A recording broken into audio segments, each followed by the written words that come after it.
Assalamualaikum warahmatullahi wabarakatuh. Perkenalkan, nama saya Elsa Nabila Pertiwi, mahasiswi tingkat 2 semester 4 kelas 2 B Sarjana Keperawatan, Sekolah Tinggi Ilmu Kesehatan Kota Sukabumi.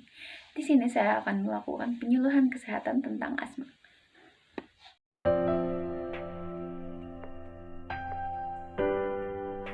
Asma merupakan kondisi ketika saluran udara meradang, sempit, dan membengkak, dan menghasilkan lendir berlebih, sehingga menyulitkan bernapas. Asma bisa ringan atau bisa juga mengganggu aktivitas sehari-hari. Dalam beberapa kasus, kondisi ini dapat menyebabkan serangan yang mengancam jiwa. Seseorang dengan kondisi ini dapat mengalami beberapa gejala, seperti batuk, sesak napas, dan mengi. Di tahap awal, dokter akan melakukan wawancara medis atau amnesis dan pemeriksaan fisik untuk mendiagnosis penyakit asma. Untuk membantu menegakkan diagnosis asma, dokter juga akan melakukan beberapa pemeriksaan penunjang, seperti paal paru dengan alat spirometer yang berfungsi untuk melihat adanya obstruksi jalan napas. Ada pula beberapa tes lainnya untuk membantu dokter mendiagnosis asma, yaitu dengan pemeriksaan arus puncak ekspirasi dengan alat peak flow rate meter, uji reversibilitas, uji provokasi bronkus untuk menilai ada atau tidaknya hiperaktivitas bronkus, uji alergi untuk menilai ada atau tidaknya alergi, dan fototoraks untuk menyingkirkan penyakit selain asma. Biasanya, dokter merekomendasikan inhaler sebagai pengobatan saat gejala asma muncul. Namun, penggunaan inhaler juga berpotensi menyebabkan efek samping bagi pengguna. Apabila terjadi serangan asma dengan gejala yang semakin parah, meskipun sudah melakukan penanganan dengan inhaler maupun obat, maka perlu tindakan medis di rumah sakit.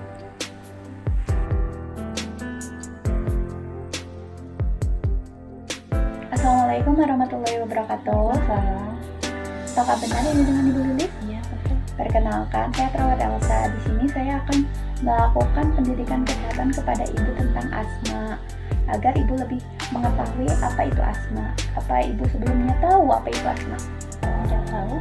Kalau begitu saya akan menyampaikannya ya Bu. Di sini Ibu bisa lihat videonya tentang asma. Jadi, asma itu merupakan salah satu jenis penyakit yang ditandai dengan penyempitan dan peradangan saluran pernapasan yang mengakibatkan sesak nafas. Selain membuat pengidapnya sulit bernapas, asma juga bisa menimbulkan gejala lain seperti mengi, batuk-batuk, dan nyeri dada.